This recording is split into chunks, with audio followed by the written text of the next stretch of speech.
Buenas, gente, ¿cómo están? Perdón, me estaba haciendo unos mates, los clásicos mates de nuestra lectura de filosofía. También le estaba dando de comer a los gatos, así no molestan.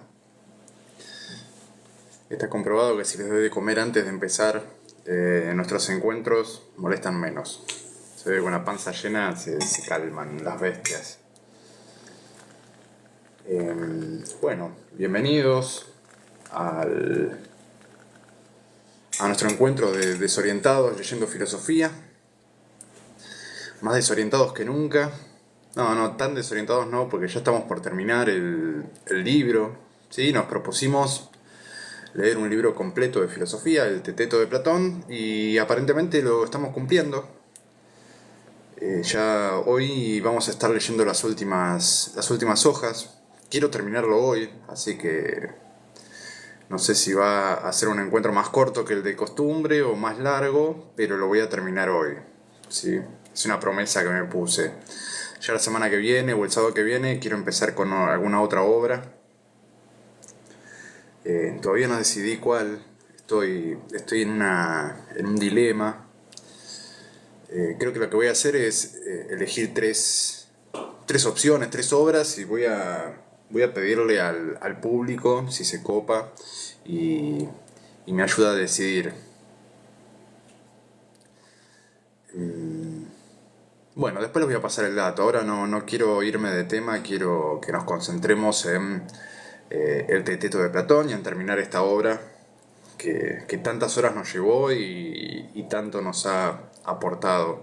Por lo menos a mí me aportó bastante.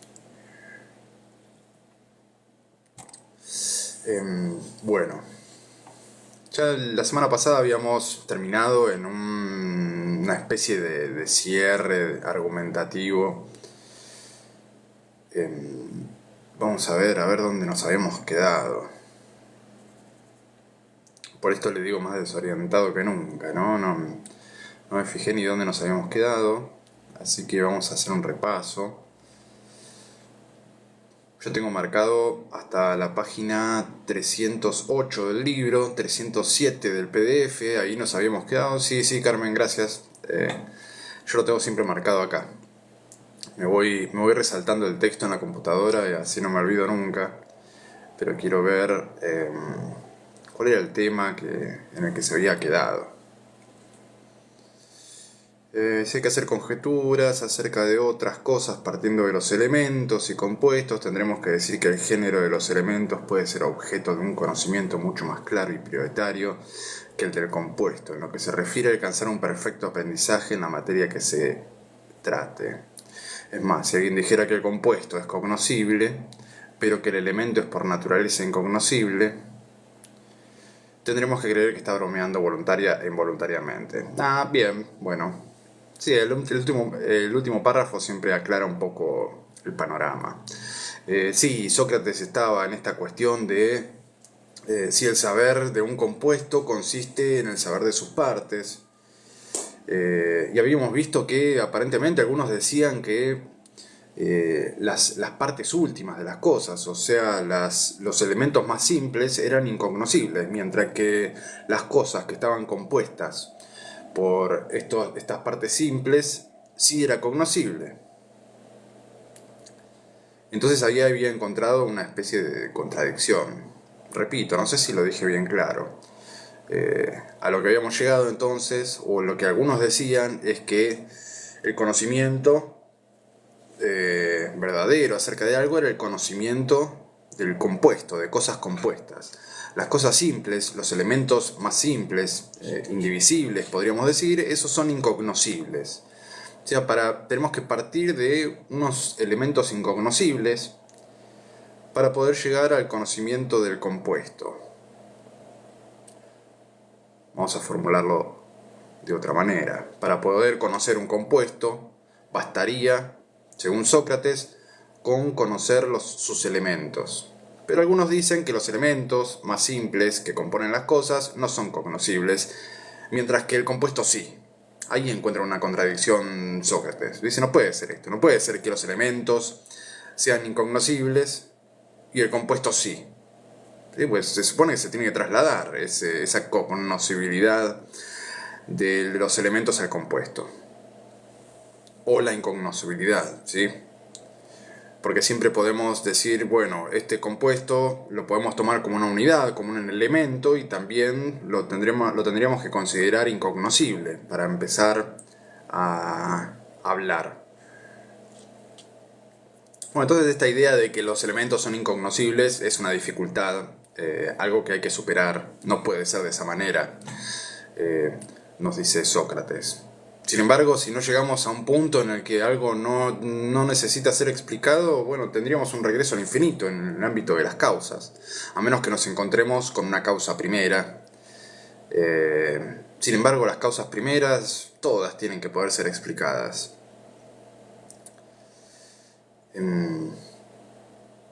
Me están enviando rosas, gracias.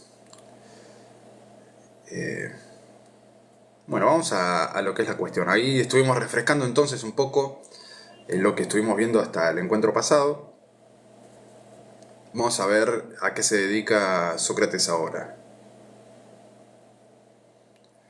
Dice, lo que hay que averiguar es qué quiere decir en verdad esta afirmación de que la explicación añadida a una opinión verdadera constituye la forma más perfecta del saber.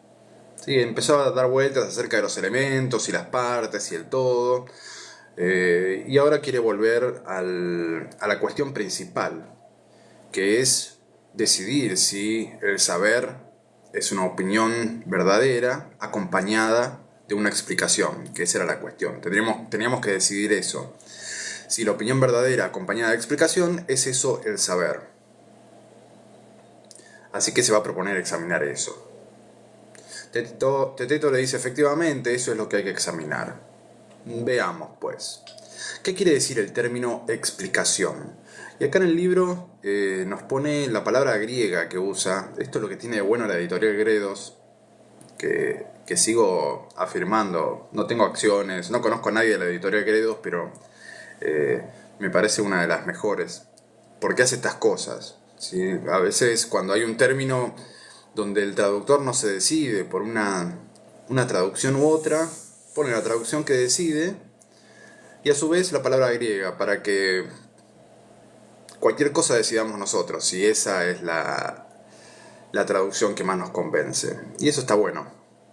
Sí, por lo menos para alguien que tiene un poco de experiencia en filosofía le sirve un montón, porque acá me está afirmando o me está mostrando que está traduciendo como explicación el término logos, ¿sí? En griego. Y logos es un término que en filosofía, en cualquier ámbito, se llamaría polisémico, ¿sí? Que tiene muchos significados posibles. Por eso aclara el traductor. Dice, yo elegí el término explicación en este contexto. Pero bueno, tengan en cuenta que es la palabra logos y tiene su complejidad. Eso es lo que todo eso nos está queriendo decir el traductor cuando pone logos entre paréntesis. Fíjate, presta atención que logos es una palabra peligrosa en griego porque puede decir un montón de cosas. Acá lo pone como explicación, pero logos puede ser ley, puede ser discurso, puede querer decir palabra. Logos es lo que utilizaba, o es el término que usaba Heráclito para definir a la totalidad de lo real, a la unión equilibrada de todas las cosas del universo. Por eso es un término complicado, pero que siempre que lo ponemos tiene un sentido. Entonces cuando hablamos de explicación, hablamos de exponer el logos de las cosas. Y el logos es ese discurso que hay detrás de la realidad. Ese discurso que penetra todas las cosas, que ordena de alguna manera toda la realidad. Así que por ahí también puede ser denominado ley, ¿no?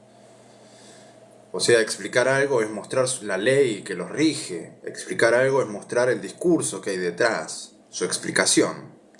¿Sí? Así que explicación estaría bien utilizado haciendo todas estas aclaraciones, ¿no? Entonces cuando veamos logos, hay alerta porque hay una complejidad importante. no es para asustarnos, ¿no? Sino para tener en cuenta esta polisemia que sufre este término.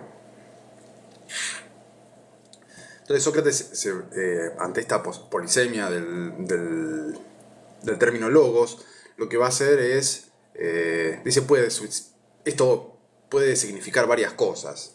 ¿Sí? Si una opinión verdadera, o si el saber es una opinión verdadera acompañada de logos, entonces tenemos que tratar de determinar a qué aspecto del término logos nos estamos refiriendo. Y Sócrates reconoce esto, ¿sí? Por más que él es griego, usa la palabra logos y dice, bueno, logos se puede decir de varias maneras, así que vamos a ver, yo la pude reducir a tres, dice Sócrates. Vamos a ver a cuál de estos tres significados de logos nos estamos refiriendo cuando hablamos acerca de saber. Y Teteto le pregunta, bueno, ¿cuáles son estas posibilidades? Bueno, entonces la primera es la manifestación del pensamiento por medio del sonido que se articula en verbos y nombres, revelando así la opinión en la corriente vocálica, como si fuera en un espejo o en el agua. ¿No te parece a ti que explicación es algo por el estilo? Acá Sócrates nos está dando el término logos en el sentido de palabra, ¿no? Y la palabra, aparentemente, según lo que nos está mostrando, es una manifestación de los pensamientos por medio de un sonido. O sea, cuando yo emito una palabra, lo que estoy haciendo es materializar mis pensamientos en forma de sonido, ¿no? Estoy haciendo algo material a partir de algo inmaterial. Eso también, después el cristianismo va a decir, esta es la imagen y semejanza que tenemos con Dios, ¿no? Me pongo un poco cristiano, pero es algo que aparece en la Biblia, el término logos, ¿no? Y es algo importante. Es algo importante porque lo que se dice es que lo primero de todo fue el verbo, ¿no? El verbo divino. Y ese verbo es el del logos del que hablaban los griegos. Lo primero fue el verbo. Aparentemente el poder principal que tiene Dios, ese poder creador, ¿sí? Lo llamamos el gran creador a Dios. Bueno, el poder que tiene Dios es el de traer cosas a la realidad a partir de la nada, a partir de sus pensamientos, a partir de sus ideas. Y el ser humano aparentemente también lo puede hacer, un poco más imperfectamente, ¿no? O menos perfectamente que las creaciones divinas, pero el ser humano hace algo parecido cuando habla. ¿Sí? Cuando habla Dios, bueno, cuando nombra las cosas, las crea materialmente. Y el ser humano hace lo mismo. Las transforma en materia, pero en este caso en forma de sonido, ¿no? Por lo menos cuando habla hace eso, transmite sus pensamientos, transforma sus pensamientos en sonidos que son perceptibles sensiblemente.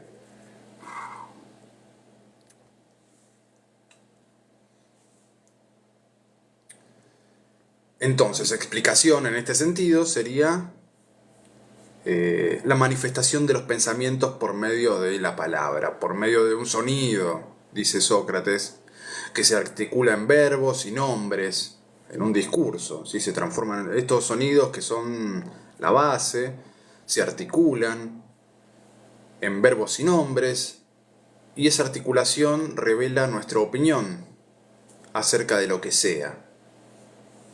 Como si fuera en un espejo, dice Sócrates, o en el agua. ¿Sí? Como si fuera un reflejo de nuestros pensamientos. La palabra. Cuando hablamos estamos mostrando como en un espejo a nosotros mismos. Y habla de acerca de un espejo porque nos estamos mostrando imperfectamente, ¿no? Nosotros cuando transmitimos o queremos transmitir un pensamiento no lo transmitimos tal cual está en nuestra cabeza, sino que al transmitirlo en palabras se transforma o se transporta de alguna manera el pensamiento imperfectamente. ¿Sí? Al pasar las ideas a palabras, ahí hay una imperfección. No de la idea, sino que la imperfección está en el lenguaje. Habría una insuficiencia del lenguaje para transmitir los pensamientos tal cual son. Así encuentra dificultades Dios. No sé si un teórico de filosofía cristiana me permitiría decir que Dios encuentra dificultades, ¿no? Pero bueno, supongamos que no es una dificultad, que es algo que debe pasar. Bueno, cuando Dios piensa las cosas y las nombra, y en ese nombrar las crea, esa creación no es perfecta. Siempre difiere, es distinta que la idea, que es el origen de esa cosa. Por ejemplo, cuando creó al ser humano, ¿sí? Lo pensó en primer lugar y después lo creó con barro, con materia. Y cuando se opera ese pasaje del pensamiento a la materia, surge lo imperfecto, no hay una correspondencia directa entre la idea y la creación. Por eso todos los seres humanos en algún punto se parecen porque parten de la misma idea, pero en otro punto son todos distintos. Hay una variación eterna, ¿sí? En la forma, personalidad de todos los seres humanos. Y es por esta imperfección que aporta la materia, la variación que permite la materia. O sea, expresa una idea por medio de infinitos ejemplares. Si uniéramos todos esos infinitos ejemplares, bueno, alcanzaríamos la perfección de la idea.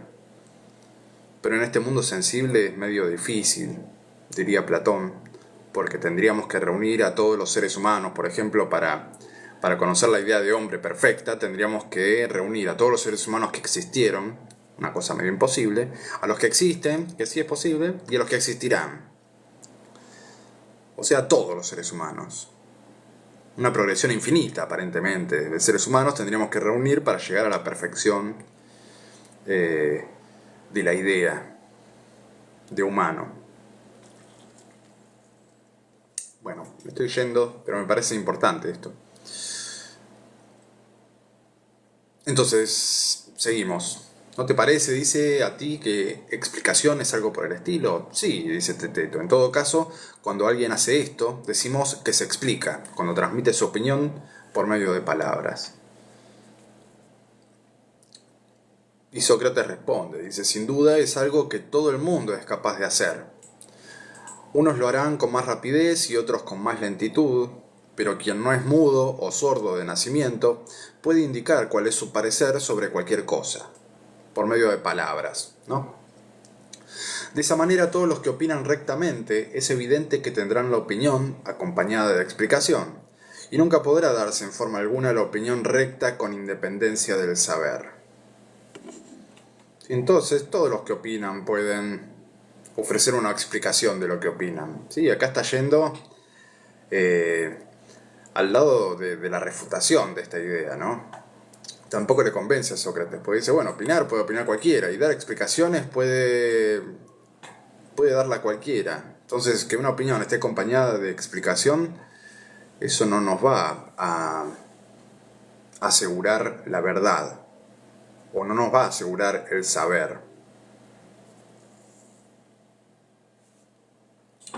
El tema es que la opinión sea verdadera. Esa era la dificultad que había, ¿no? Ahora, la dificultad de que la opinión sea verdadera también la tenemos que acompañar de una explicación, y esa explicación tiene que demostrar la verdad de la opinión verdadera. Estamos complicando un poco más la cosa, a mi parecer, ¿no? Y Sócrates se va a dar cuenta de esto. Vamos a ver qué es lo que quiere decir. Ciertamente, no debemos acusar tan fácilmente a quien ha dado esta definición del saber, dice Sócrates, que ahora estamos examinando, como si no hubiera dicho nada. Sí, acá otra vez siempre trayendo el respeto ante la opinión ajena, trayendo el respeto hacia las teorías que se están analizando. Eso es una buena práctica en filosofía, tratar de no caricaturizar el pensamiento de otros, sino que lo tenemos que tomar muy en serio. Porque esta gente se lo tomó muy en serio cuando enunció o cuando ideó estas teorías, y tienen un montón de seguidores. No en el sentido de seguidores, ¿no?, de las redes sociales. Siempre existieron los seguidores. En aquella época también había seguidores y se peleaban por los seguidores. Y una persona que tiene muchos seguidores es respetable, decía Sócrates, ¿no? Si hay tanta gente que lo escucha, hay tanta gente que acepta su teoría, entonces en algún punto es digno de respeto, ¿no? No hay que tomarlo a la ligera, porque hay muchas personas inteligentes que adhieren a esta idea, así que no hay que descartarla. Por lo menos no hay que descartarla sin haberla examinado profundamente. Eso es lo que hay que hacer. Cuando tenemos una opinión con la que no estamos de acuerdo, bueno, antes de descartarla, porque generalmente puede ser que estemos de acuerdo por una serie de prejuicios que tengamos, ¿no?, acerca de la opinión de esa persona. Entonces, no tenemos que dejar llevar por los prejuicios, sino que hay que analizar profundamente lo que está diciendo, porque hay mucha gente que está de acuerdo con eso. Entonces hay que tomarlo con cuidado, y si lo refutamos, la tenemos que refutar por completo. Y para refutarla por completo hay que tomárnosla en serio, esa teoría. Difícil, ¿no? Tomarnos en serio algo que no respetamos. Por eso a lo que llama Sócrates es a respetar aquellas opiniones con las que no estamos de acuerdo. Respetarlas, analizarlas profundamente y, si es posible, refutarlas. Pero refutarlas con seriedad. Porque si las refutamos ligeramente, el contrincante se puede defender muy fácilmente también. ¿Sí? Porque el contrincante va a estar más preocupado por defender su teoría que nosotros por refutarla, si la tomamos a la ligera. Esto nos sirve para cualquier ámbito de la vida, ¿no? Sócrates, entonces, dice, por ejemplo, también Hesíodo dice que hay 100 piezas en un carro cuando habla de este. ¿Sí? Acá sigue con la cuestión de, bueno, ¿qué es una explicación? Enumerar todos los elementos de una cosa compuesta. ¿Eso es una explicación válida de algo? Lo va a seguir analizando Sócrates.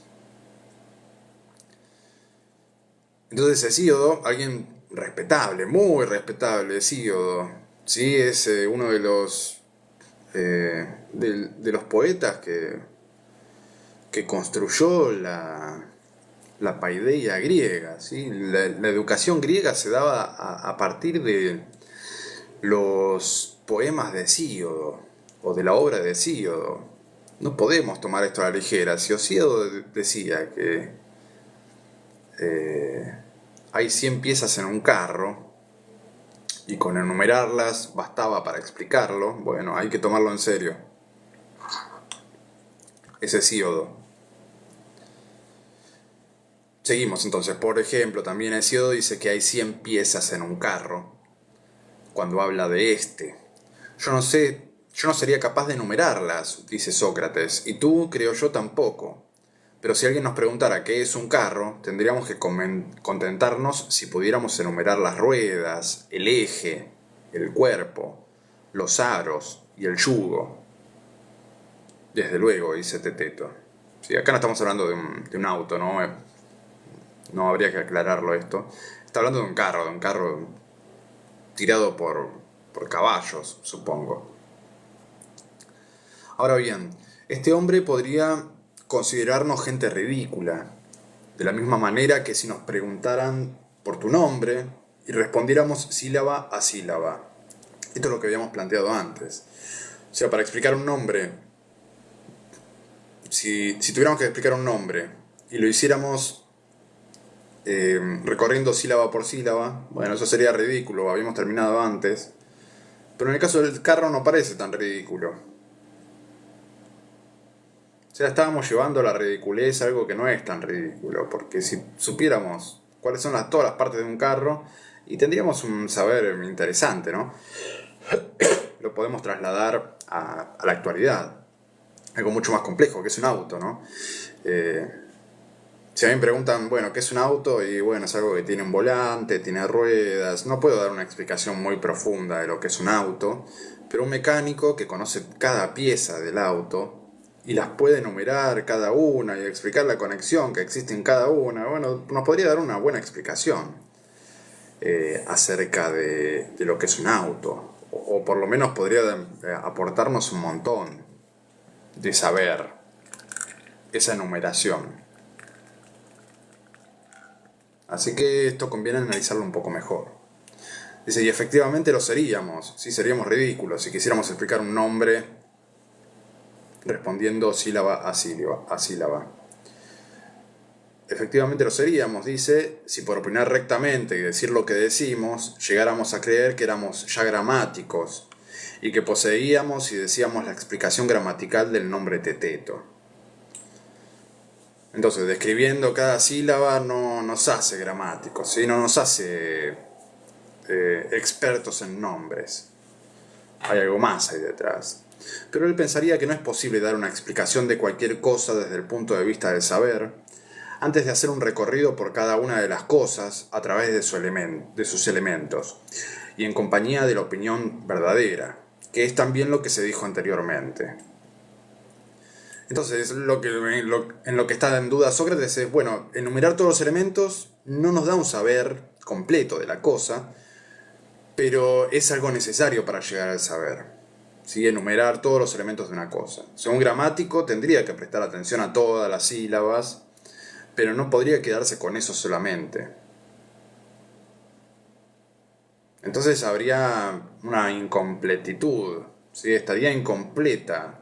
Sería un saber incompleto, pero no sería una falta de saber total el enumerar los elementos de una cosa. Sería una parte importante del saber de la cosa, aunque no suficiente.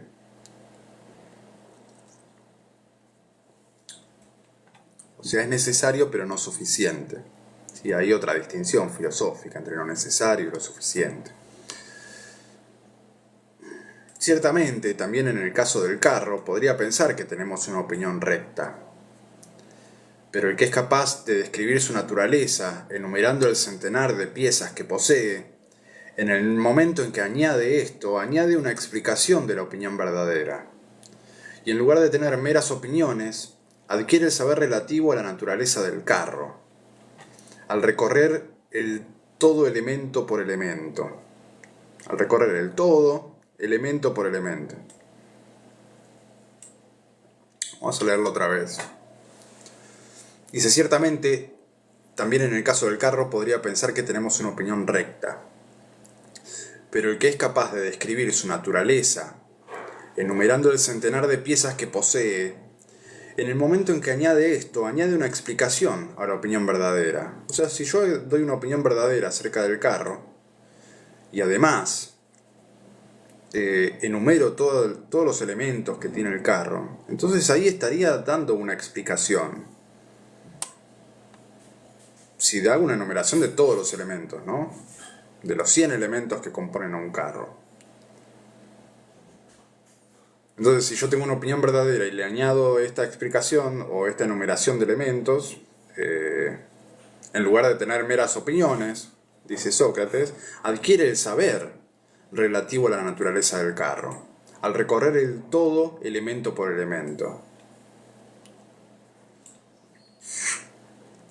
Entonces, acá tenemos una segunda definición de lo que es una explicación, ¿sí?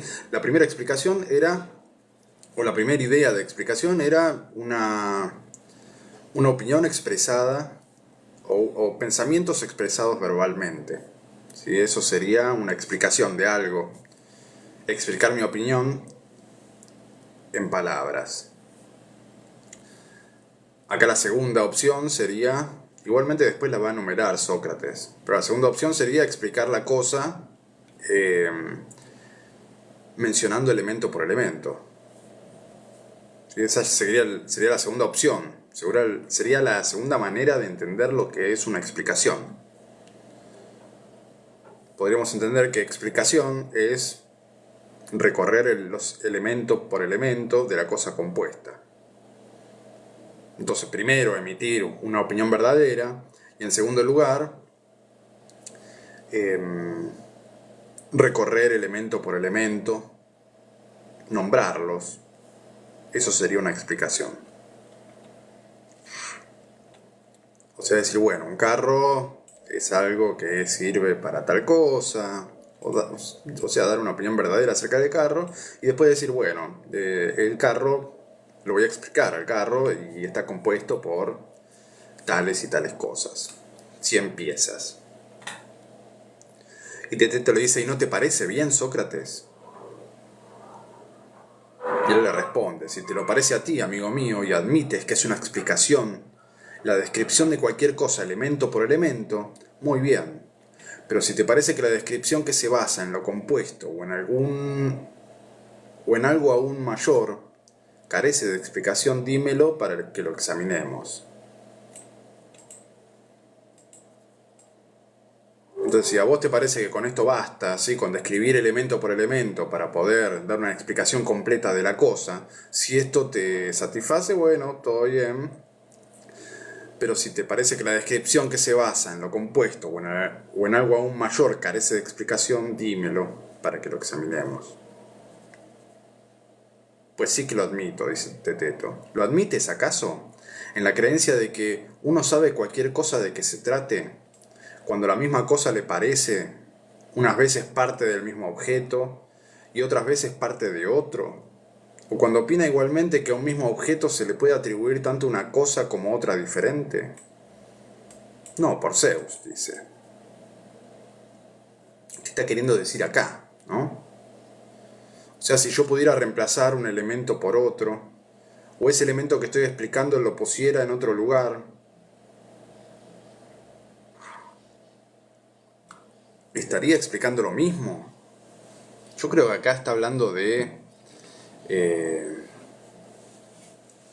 agregar elementos a la cosa o de cambiar el orden de los elementos. No prestar atención al orden de los elementos. ¿Dirías que eso es un saber verdadero? Y ahí hay un problema, porque con solo enumerar los elementos de la cosa, no con eso podemos explicarlo. Yo creo que entre líneas está esto en la cabeza de Sócrates. Tendríamos que explicar el orden de las cosas. Algo que también decía Aristóteles, ¿no? Aristóteles decía que una cosa es mucho más que los elementos que la componen. Y una de aquellas cosas que excede a los elementos que lo componen es su orden. ¿Sí? El orden altera el producto. Sigamos. A ver si se aclara un poco esto. Olvidas en ese caso que al comenzar el aprendizaje de las letras, tú mismo y los demás hacían eso. ¿Quieres decir que a una misma sílaba unas veces le atribuíamos una letra y otras veces le atribuíamos otra diferente y que colocábamos una misma letra tanto en la sílaba adecuada como en cualquier otra? Sí, eso es lo que quiero decir, dice. Ciertamente no me he olvidado de eso, por Zeus, ni creo que hayan alcanzado el saber los que se hallan en tal condición. Entonces, cuando aprendemos a hablar, nosotros también confundimos en las sílabas una letra por otra o escribimos mal. Y cuando escribimos mal, tenemos un mal conocimiento de todos los elementos que componen una palabra. ¿Sí? Si yo escribo vaca con B larga y describo el nombre vaca con esas sílabas, tendría una opinión recta. Bueno, no sé si tendríamos una opinión recta de lo que es la palabra vaca, pero estaría mal escrita y nosotros podríamos dar una explicación acerca de eso. Podríamos enumerar todos sus elementos aunque esté mal escrita. a eso se está queriendo referir. Y bien, dice Sócrates, cuando una persona que está escribiendo teteto en tales circunstancias cree que debe escribir y escribe THE, ¿sí? Claro, teteto no se escribe con H, pero si alguien lo escribe con H y al intentar escribir Teodoro cree que debe escribir y escribe TE, o sea, sin H, ¿diremos acaso que conoce la primera sílaba de nuestro nombre? Y Teteto le responde, hace un momento acordamos que quien se halla en tal condición no posee aún el saber. Si alguien que escribe mal el nombre no posee el saber de eso, por más que me enumere todos los elementos. ¿Y hay algo que le impida estar en las mismas condiciones respecto a la segunda, tercera y cuarta sílabas?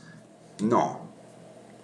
¿Podrá escribir, pues, Teteto con recta opinión?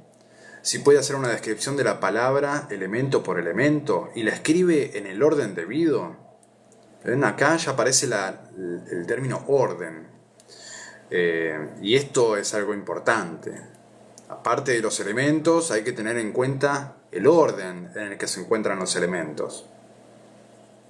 Platón era un gran matemático, ¿no? Y se da cuenta de que el orden de los elementos altera el producto. Por lo menos en las operaciones complejas. En la suma no se altera, ¿no? Por más que cambiemos los números de lugar, la suma siempre va a dar lo mismo. Es una operación simple. Pero si vamos a operaciones más complejas, sí, tiene que ver el orden de los productos, de los elementos, perdón. Pero no es verdad que no está aún en posesión del saber a pesar de opinar correctamente, como decimos. ¿Sí? Por ahí sí puede opinar correctamente, pero cuando lo explica mal. Entonces también la explicación tiene que ser verdadera. Estamos duplicando el problema. Es algo que tiende a hacer Platón, duplicar problemas, y de eso lo acusa Aristóteles, cuando critica la teoría de las ideas. Dice, me estás postulando dos mundos cuando no podías explicar uno, ¿sí? Querías explicar el mundo sensible y en vez de tratar de explicar el mundo sensible, ese que ves y tocas, me postulas un mundo aparte que es el inteligible. Bueno, me estás complicando la cosa, hermano. Le dice Aristóteles, esto es una gran complicación que estás haciendo sin sentido. Y esa es una de las fallas de la teoría de las ideas, que queriendo explicar un mundo me postula otro, más difícil de explicar que el primero.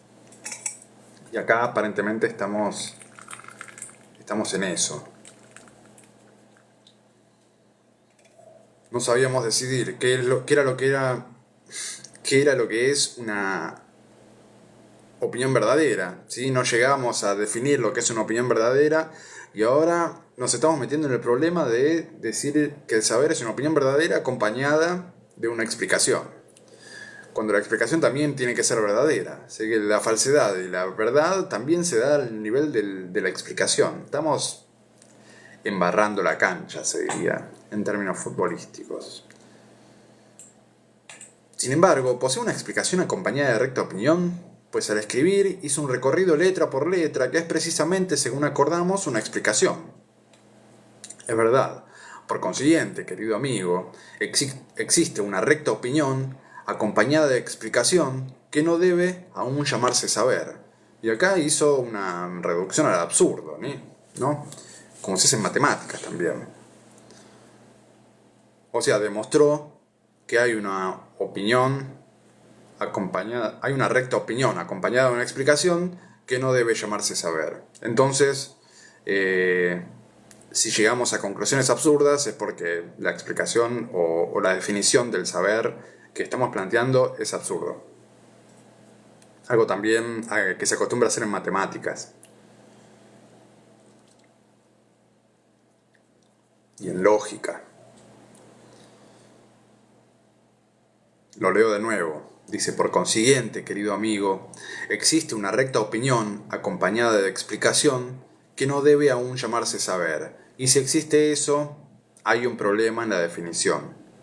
La definición tiene que ser universal, tiene que ser exacta. tiene que ser siempre verdadera. Si encontramos un caso en el que no se cumple, bueno, ese saber, esa definición está mal. Habría que o modificarla o cambiarla por completo, o reemplazarla por otra. Eso parece, dice Teteto. Entonces, cuando pensamos que habíamos dado la más verdadera explicación del saber, nuestra riqueza, al parecer, no fue más que un sueño. ¿O es que no debemos acusarnos aún? Tal vez no sea esta, en efecto, la clase de explicación que hay que emplear en la definición, sino la que queda de las tres. Sí, habíamos visto que habían tres opciones o tres posibles definiciones de lo que sería la explicación. Y ahora lo va a enumerar Sócrates. Buenísimo, gracias Sócrates por hacer esta enumeración, porque nos recuerda. Si no, muchos filósofos hacen estas cosas de ordenarnos la cabeza. Hay filósofos que son medios complicados y no aclaran mucho las cosas. Pero acá Platón sí es bastante pedagógico leer a Platón. Por eso recomiendo leer a Platón cuando se están iniciando en la filosofía, porque es bastante pedagógico.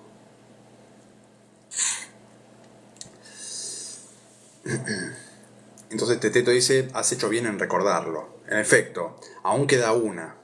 La primera era una especie de imagen del pensamiento expresada verbalmente. ¿Sí? La primera definición posible de explicación era esa, una especie de imagen del pensamiento expresada verbalmente. La segunda, mencionada hace un momento, era el recorrido hacia el todo a través de los elementos, y vimos que eso no es una buena explicación tampoco. ¿Cuál dices, pues, que es la tercera? Y esta tercera tiene que ver con la definición de Aristóteles, ¿no? Yo ya les vengo avisando que siento olor a Aristóteles por todos lados, acá y acá, y en lo que es la definición de algo, bueno, Aristóteles, acá Sócrates se está refiriendo a la definición de Aristóteles, ¿no? Sócrates dice, la mayor parte de las personas dirían que consiste en la posibilidad de decir una característica por la que se diferencie el objeto en cuestión de todos los demás. O sea, dar la diferencia específica de la cosa. Es lo que decía Aristóteles, ¿sí? Con todas las letras. Aristóteles decía que para definir algo, lo que tenemos que hacer es dar el género de la cosa y la diferencia específica. Aquella característica que la diferencia de las demás cosas de su especie. Por ejemplo, la definición de hombre que da Aristóteles es animal racional. ¿Sí? Entonces lo primero que hace es dar el género al que pertenecemos, que es el género animal, ¿sí? La especie animal, y después nos da la diferencia específica, aquello que nos hace diferente a todo el resto de los animales. Esa es una definición. Se usa en los diccionarios, ¿sí? Se sigue usando ese método de definición. Es un método bastante efectivo y respetable. Sobrevivió hasta el día de hoy. Si prestan un poco de atención, las definiciones científicas respetan este formato aristotélico, en muchos casos. Entonces, la definición tendría que ver con dar la diferencia específica de la cosa, aquella cosa que la diferencia de todas las demás. Eso sería definir algo. Así como el ser humano es un animal racional, es un animal, sí, eso es lo que tiene de parecido con un montón de otras cosas, pero también tengo que definir aquello que lo diferencia del reino de todos los animales, y eso es su capacidad de pensar, la racionalidad, la razón. Eso es lo que nos diferencia, según Aristóteles, de todo el resto del reino animal. Entonces, una buena definición es esa, animal racional. Simple, pero no tanto. Después va a haber otros intentos de definición a lo largo de la historia, pero van a seguir el mismo formato, ¿sí? Otros van a decir que esto lo discutimos generalmente en las escuelas, cuando doy clases, y surgen cosas bastante interesantes. También está la idea de que el ser humano es un animal que hace herramientas, un animal social, un animal político, pero siempre va a seguir con esta, este formato que nos plantea Aristóteles, eso del género y la diferencia específica. Podríamos cambiar la diferencia específica porque no estamos de acuerdo con esa, pero el formato siempre se mantiene.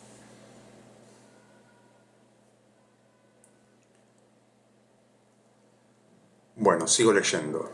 Dice, ¿puedes indicarme algún ejemplo que ilustre esta clase de razón?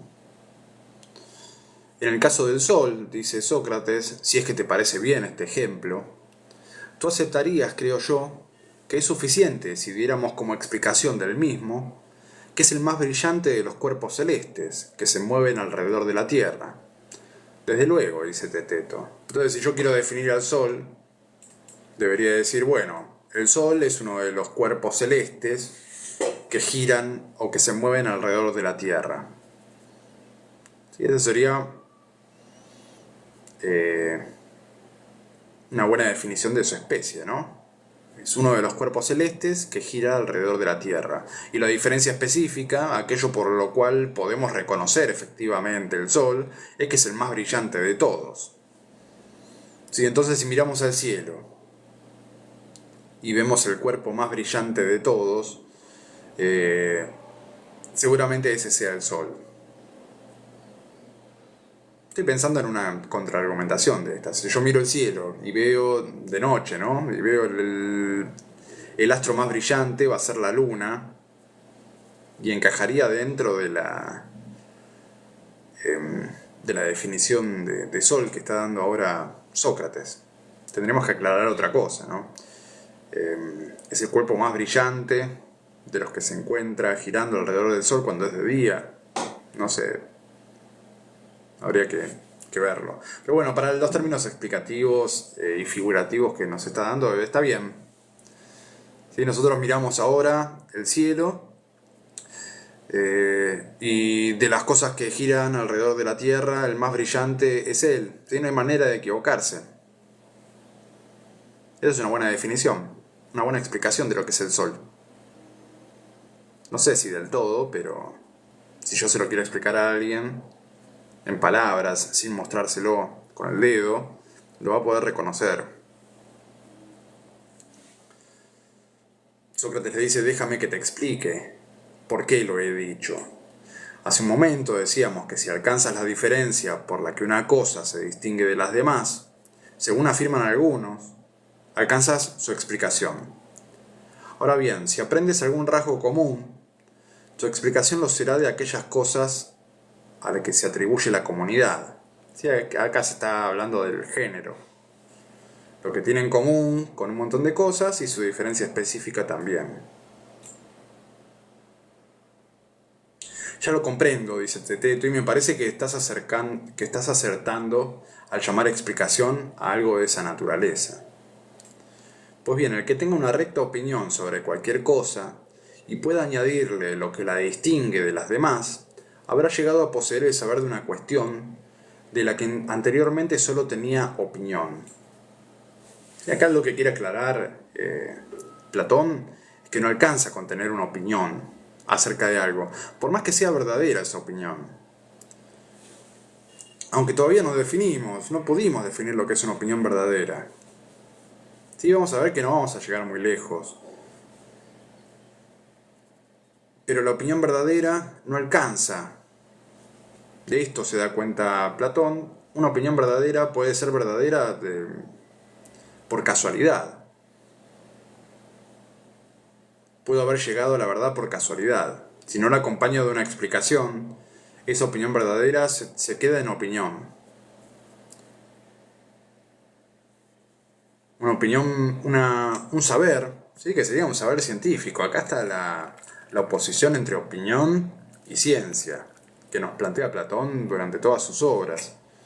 Doxa versus episteme.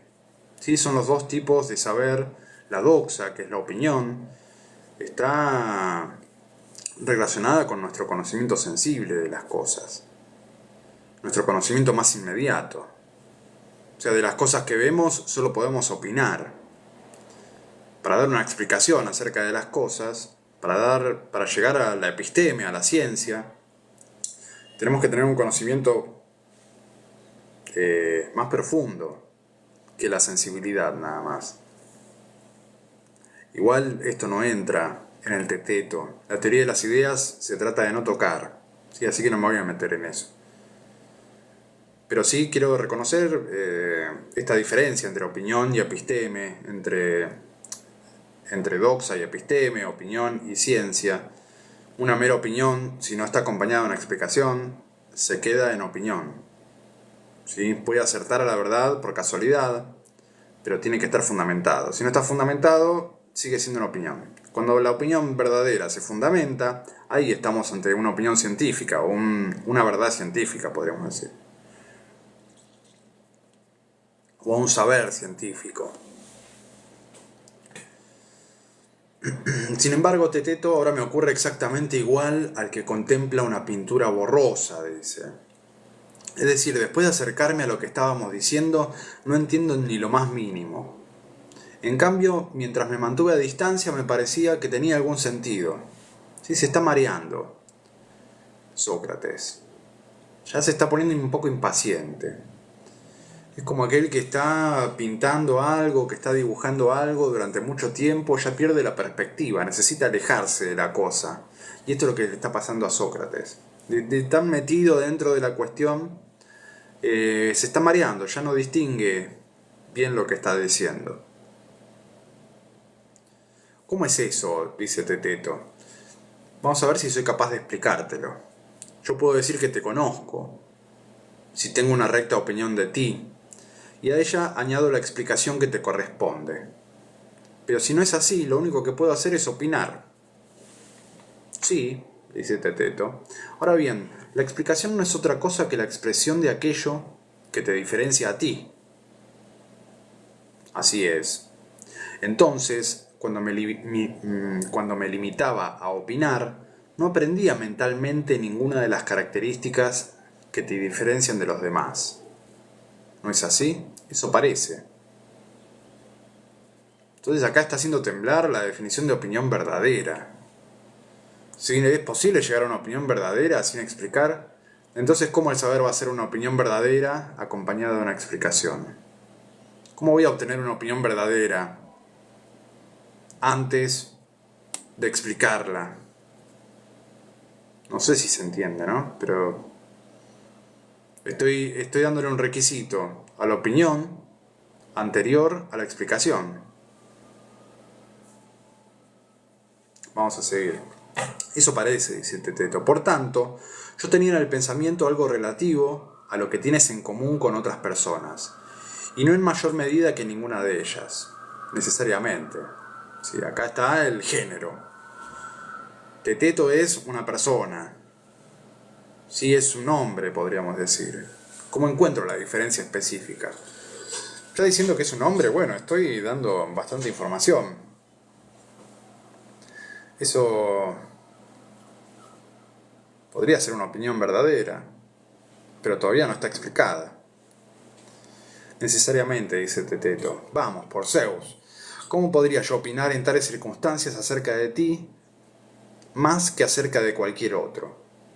Imagínate que yo estuviera pensando, este es Teteto, que es hombre, y tiene nariz, boca y ojos, y que continuara de la misma manera con el resto de tus miembros. ¿Me permitiría este pensamiento pensar en ti más que en Teodoro, o más que en el último de los misios, como suele decirse? Claro que no, dice. Otra vez, acá está yendo ahí bueno, yo para tener una opinión verdadera acerca de vos, tengo que tener una opinión verdadera antes de la explicación. O sea, tengo que conocerte, tengo que saber lo que sos antes de explicarlo. Entonces tiene que ir por otro lado la cosa. Yo una vez que puedo opinar verdaderamente de algo y explicarlo, ahí ya tengo el saber. Pero me están diciendo que el saber es la opinión verdadera acompañada de explicación. Entonces tendría el saber antes de saber. No sé si se ve. Pero eso es algo loco, ¿no? Es algo que después va a retomar Hegel. Conocer la historia de la filosofía es algo interesante. Porque después vemos que estas cosas se repiten. Si se repiten como 2000 años después. Bajo otras formas, ¿no? Pero se habla más o menos de lo mismo. Sigo. Pero si pienso no solo en el que tiene nariz y ojos, sino en el que además es chato y tiene ojos prominentes, esto sí ya es una descripción de Teteto. ¿Sí? Tiene nariz chata, Teteto, como Sócrates, medio feo, ojos saltones. ¿Estaré opinando acerca de ti más que acerca de mí o de cualquier otro que tenga estas características? No, dice Teteto. O sea, sí, estoy acotando la explicación, pero igualmente hay un montón que se parecen a él. Yo creo que no opinaré acerca de Teteto antes de que se me haya quedado grabada esta chatedad de su nariz, como un recuerdo que la distinga de la chatedad de las demás narices que he visto. Y lo mismo podría decir del resto de tus rasgos, de manera que si me encuentro contigo mañana me haga recordar y opinar rectamente acerca de ti. Acá parece que hay una insuficiencia del lenguaje. Habíamos visto, ¿no? El lenguaje no alcanza. Yo digo, tiene la nariz chata. Un montón de gente tiene la nariz chata, pero la imagen que yo tengo en la cabeza no puede ser traducida en palabras. O sea, las palabras también tienen un carácter universal. Nariz chata, puede ser cualquier nariz chata, pero yo cuando describo nariz chata, estoy describiendo la nariz chata de Teteto, y esa es la imagen que tengo en la cabeza. Pero no puedo despertar esa imagen en la cabeza de otro diciendo nariz chata únicamente. Sí, porque yo quiero describir la nariz chata de Teteto. ¿Y cómo hago para transmitir esa imagen que tengo en la cabeza a la cabeza de otro mediante el lenguaje? No se puede. El lenguaje es insuficiente para estas cosas, porque el lenguaje es algo universal y ahora estamos hablando de cosas particulares, como este Teto, este hombre que está acá, que tengo adelante. ¿Cómo lo explico? Con palabras universales. ¿Cómo explico con palabras universales algo particular? Eso va a ser una discusión en filosofía también. No sé si está hablando exactamente de esto Sócrates acá, sino que es una problemática que me hace recordar esto. Tienes mucha razón, dice Teteto. Por tanto, la recta opinión ha de versar también sobre aquello que distinga a cada cosa. Evidentemente. ¿En qué consistiría entonces eso de añadir una explicación a la recta opinión? Si lo que quieres decir es que hay que añadir a la opinión aquello que distingue a una cosa de las demás, la indicación resulta completamente ridícula. ¿Por qué? Dice Teteto. Sí, yo también digo, ¿por qué sería ridícula? Cuando poseemos recta opinión acerca de algo, por lo que una cosa se distingue de las demás, se nos manda añadir a esto recta opinión de aquello por lo que se distingue de ellas. Es lo que estaba diciendo antes, ¿no? Yo antes de emitir la recta opinión y la explicación de ella, ya la tengo que conocer con anticipación. Entonces el saber no sería eso.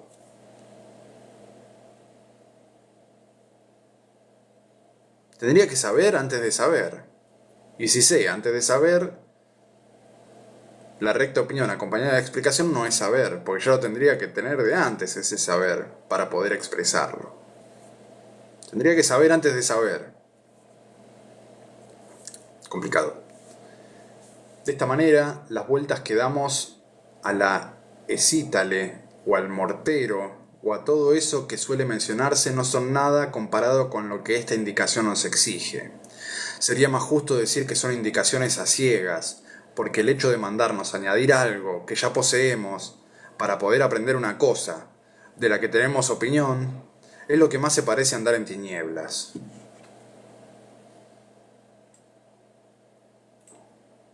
Sí, si ya sé algo, no le puedo añadir el saber a ese saber que tengo. Hay una contradicción, hay una complicación innecesaria. Y Sócrates le dice, mira, hijo mío, si añadir una explicación supone que tenemos que conocer la diferencia, sin incluirla en nuestra opinión, buena cosa sería esta, que pasa por ser la mejor de las explicaciones que hemos dado del saber.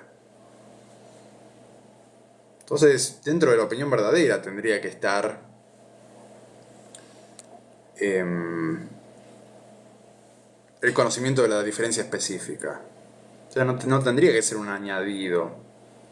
Si la opinión es recta, si la opinión que tengo es verdadera, la explicación tendría que estar dentro de la opinión.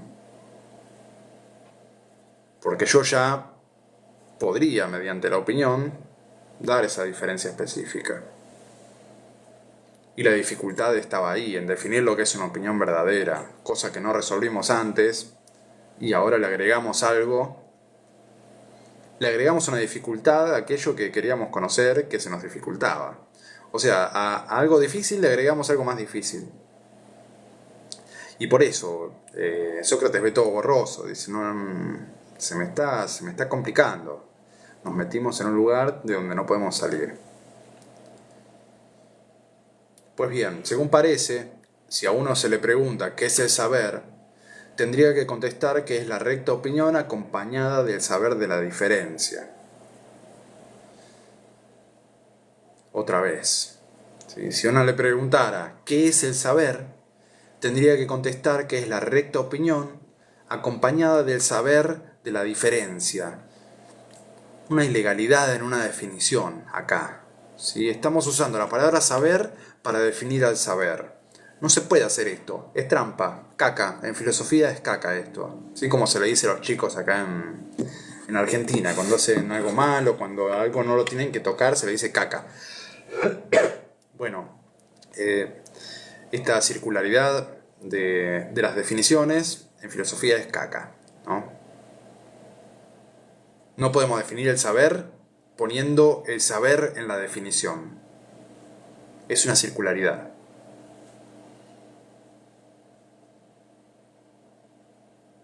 Es como decir una persona es alguien al que se le llama persona, ¿sí? No tiene sentido eso. Y esto es lo que está diciendo Sócrates. Sócrates dice, bueno, estamos queriendo explicar lo que es el saber, y la definición que damos es que es la recta opinión acompañada del saber de la diferencia. Añadir el término explicación de acuerdo con aquella definición es esto lo que estaría diciendo. Bueno, lo leo otra vez porque me confundí. Pues bien, según parece, si a uno se le preguntara qué es el saber, tendría que contestar que es la recta opinión acompañada del saber de la diferencia, ya que al añadir el término explicación, de acuerdo con aquella definición, es esto lo que se estaría diciendo. Sí, está reemplazando la palabra explicación por la definición que acabamos de elegir. O sea, un término puede ser reemplazado por su definición, siempre, ¿no? En vez de decir hombre, podemos decir este animal racional, ¿sí? Y podemos reemplazar la palabra hombre por animal racional, porque estamos reemplazando el nombre por la definición. Es totalmente legal. Y si la definición de explicación tiene la palabra saber dentro suyo, entonces hay algo mal cuando decimos que el saber es una opinión verdadera acompañada de explicación.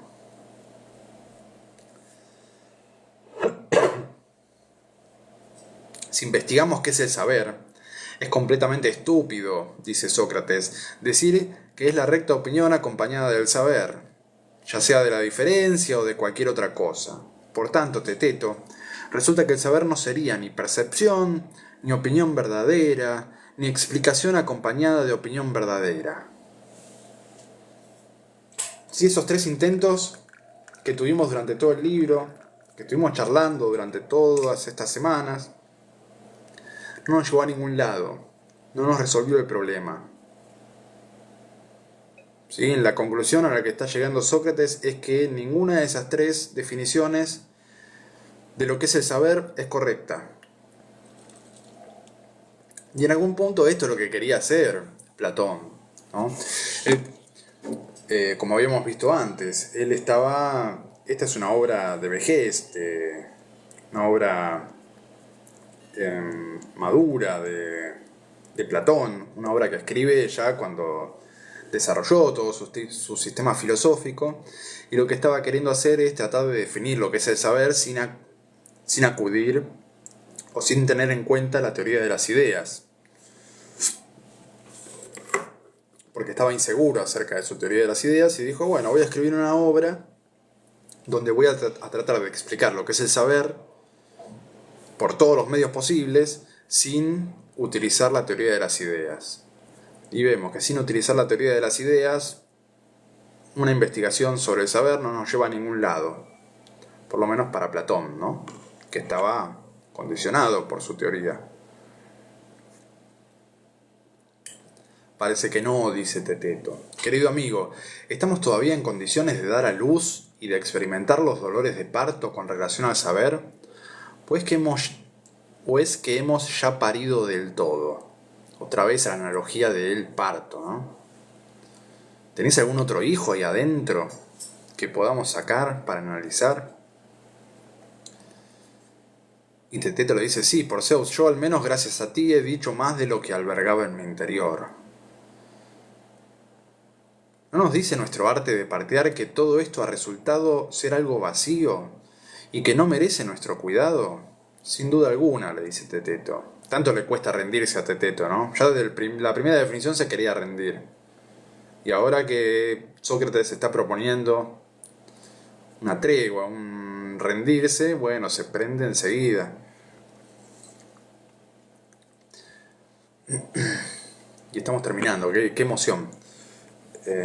Sócrates dice, pues bien, Teteto, si después de esto intentaras concebir y llegaras a conseguirlo, si llegaras a dar a luz este hijo de... O sea, esta idea de lo que es el saber, si llegaras a dar a luz una definición del saber, tus frutos serían mejores gracias al examen que acabamos de hacer.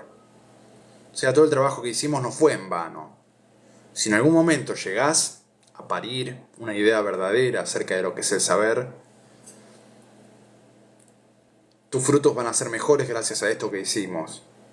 Es más, si llegás a definir lo que es el saber, es por todo esto que acabamos de hacer. Y si quedas estéril, le dice, ¿sí? Si no podés nunca definir lo que es el saber, serás menos pesado y más tratable para tus amigos, pues tendrás la sensatez de no creer que sabes lo que ignoras. ¿Sí? Otro consejo que da Sócrates, un consejo que dio siempre, ¿no? Es mejor admitir que no se sabe antes que creer que se sabe algo que ignoramos. Ese clásico solo sé que no sé nada, que lo hizo más sabio que todos los hombres de Atenas. ¿Sí? Porque los hombres de Atenas creían saber cosas que en realidad no sabían. Es mejor admitir la ignorancia. Eso es mucho más sensato. Y eso nos aliviana también. Esto efectivamente, y nada más, es lo único que mi arte puede lograr, dice Sócrates. Yo nada sé de esos conocimientos que poseen tantos grandes y admirables hombres del presente y del pasado. Sin embargo, mi madre y yo hemos recibido de Dios este arte de los partos, y lo practicamos. Ella con las mujeres, y yo con los jóvenes de noble condición, y con todos aquellos en los que pueda hallarse la belleza. Ahora tengo que comparecer en el pórtico del rey para responder a la acusación que Meleto ha formulado contra mí. Pero mañana temprano, Teodoro, volveremos aquí. ¿Sí? Y ahí acaba de terminar el Teteto de Platón. Sí, termina con Sócrates, que se le está haciendo tarde para ir a su juicio. ¿Sí? Esto que está nombrando Teteto es la acusación de Meleto, es la acusación de corromper a los menores que lo termina llevando a la muerte, ¿no? Se está yendo a su juicio que va a terminar en muerte. Va a terminar con él tomando cicuta por haber corrompido a los jóvenes, por haber negado a los dioses, etc. Esa es otra historia que está en otra obra, ¿no? Que se llama La Apología de Sócrates, para que lo quiera leer. Ahí se describe mediante un diálogo, ¿sí? Lo escribió Platón. Todo el juicio de Sócrates. No sé si tengo ganas de seguir leyendo Sócrates. Ya me pareció demasiado por ahora. Pero bueno, damos final al Teteto de Platón. Espero que haya sido de ayuda. Leímos un libro completo de filosofía, en vivo, comentado. Algo que hago por primera vez. ¿Sí? Así que no sé, me siento logrado. Ahora lo que tengo que hacer es decidir cuál va a ser nuestra próxima obra. Que estoy en una encrucijada. Estoy entre varias obras. Como había dicho, ¿sí? Ya lo dije esto, voy a subir una encuesta a ver con qué obra nos quedamos. Tengo en mente 3 que pueden cambiar también. Se puede sumar alguna o restar alguna, lo estoy pensando. Pero la primera que tenía en mente es La riqueza de las naciones de Adam Smith. Pero me asustó un poco cuando la vi, porque tiene como 800 páginas, por lo menos la versión que me bajé, que me compré, tiene 800 páginas. Y me asustó un poco. Tengo que reunir coraje para elegir esa obra y leerla por completo. Después tengo otra opción que podría ser Rousseau. Sí, Rousseau también me interesa. Y estaría buenísimo. Ahí sí tenemos obras más cortas. Y me llama Rousseau. ¿Sí? Tengo a Rousseau en un lugar de mi corazón. Adam Smith, no tanto. Pero es una lectura que convendría hacer. Tengo ese dilema, ¿no? Adam Smith que escribe Las riquezas de las naciones. Es un libro de representante o que inicia los valores liberales. Sí, me parece de gran aporte a nuestra situación actual. Entender la ideología liberal en sus raíces con Adam Smith. Me parece que sería un gran aporte a nuestras cabezas entender esto. Hay mucha gente que se está haciendo liberal y estaría bueno que tengan un bagaje teórico acerca de lo que es ser liberal y de lo que es el liberalismo. Porque no creo que ninguno de los que sean liberales, o que, no sé, el 5% debe conocer a Adam Smith o al liberalismo teórico, ¿no? A las teorías en las que se basa el liberalismo. Así que sería un gran aporte a la sociedad y a nuestras mentes, pensarlo, ¿no? Aunque lleve mucho trabajo, sean 800 páginas, difícil. Rousseau también creo que nos podría aportar un montón de cosas. Más corto, más divertido para mí. O tengo otra opción, la tercera, sería acerca del alma de Aristóteles, que es algo que quiero leer hace rato. Ya lo he leído, ¿no? Pero me gustaría trabajarlo bien, como lo hago acá. Leerlo párrafo por párrafo, ir comentándolo. Es un tratado donde Aristóteles habla acerca del alma, ¿no? Podríamos decir que es uno de los primeros tratados de psicología. Pero bueno, después voy a lanzar la encuesta, a ver para dónde vamos. Y el de Aristóteles también no es tan largo. No sé si estoy preparado para 800 páginas, eso es lo que me pasa. Pero bueno, ya terminamos con el Teteto de Platón. Me pareció algo bueno, sí, algo interesante, me aportó bastante. Ahí Carmen pregunta, perdón por la ignorancia, pero llegamos a la conclusión que en ese momento no se sabe qué es el saber. ¿Y hoy se sabe? No, yo creo que no. Ahí se quedó sin saber lo que es el saber. ¿Y hoy se sabe lo que es el saber? No, no hay una respuesta definitiva. Creo que no hay una respuesta definitiva acerca de nada, Carmen. Es difícil vivir de esa manera, ¿no? Pero es la manera más realista de vivir, creo yo. No tenemos una respuesta acerca de lo que es el saber, de lo que es el conocimiento, de lo que es la mente humana. Sí, hay mucha gente que cree saberlo. Estamos en la misma línea de Sócrates. Yo estoy en la misma línea de Sócrates, por lo menos.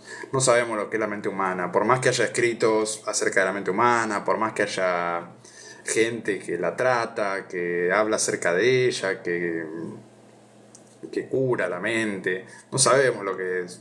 Yo creo que no tenemos ni idea, no estamos ni cerca de saber lo que es la mente humana.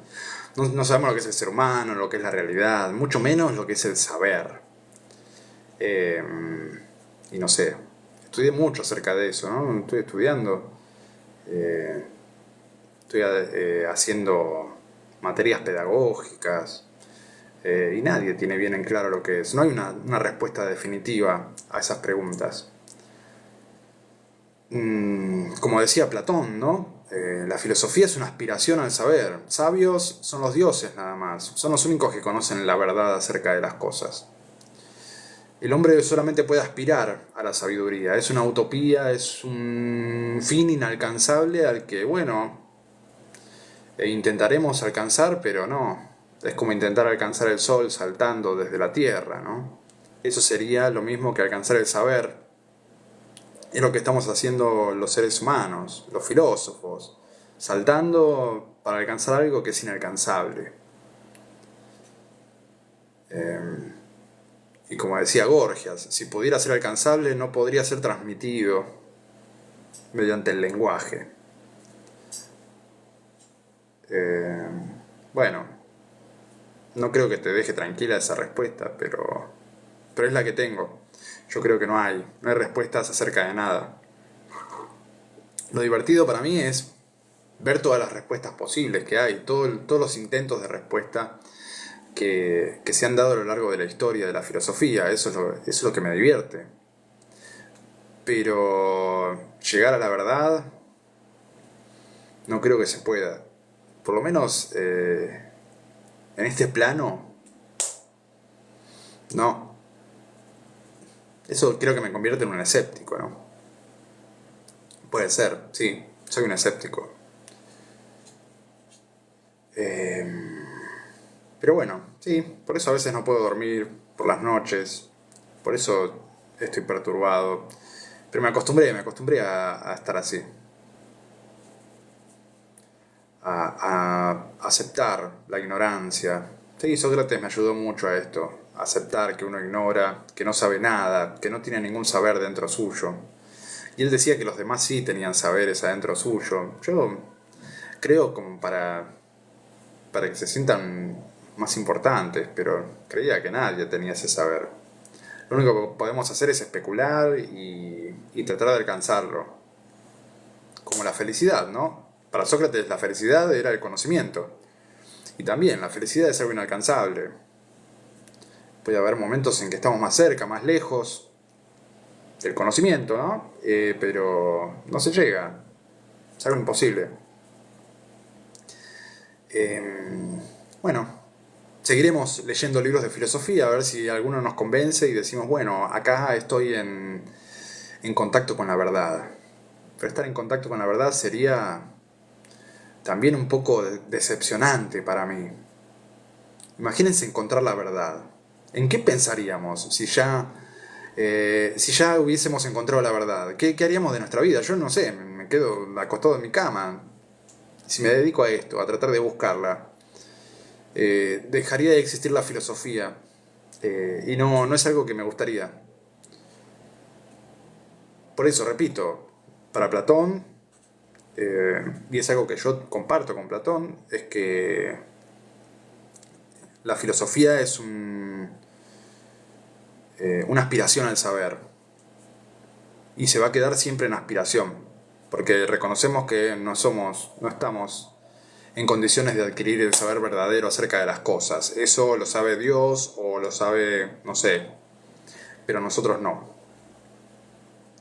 Y el filósofo es un aspirante al saber. El sabio no existe. ¿Sí? El filósofo no es un sabio. El filósofo no es alguien que tiene verdades. El filósofo es alguien que las busca. pero no las tiene. Eso es lo que nos define. Hay una visión bastante equivocada de lo que es un filósofo. Generalmente la gente cree que los filósofos saben cosas, pero no, aspiran a saber, buscan saber cosas, sabiendo que nunca lo van a hacer. Pero eso mismo, es como la felicidad, lo tenemos que buscar igual, lo vamos a seguir buscando, nos acercaremos a veces más, a veces nos alejaremos, pero ahí está lo divertido, la búsqueda, es un proceso. Y sería muy aburrido encontrarla. Espero que no la encontremos nunca, si no nos quedamos sin filosofía. Y la felicidad también, ¿sí? Encontrar la felicidad, si las dos cosas van de la mano, según Sócrates van de la mano, la felicidad y el conocimiento verdadero, también nos aburriríamos. Sería un embole, conocer la verdad y no tener más en qué pensar.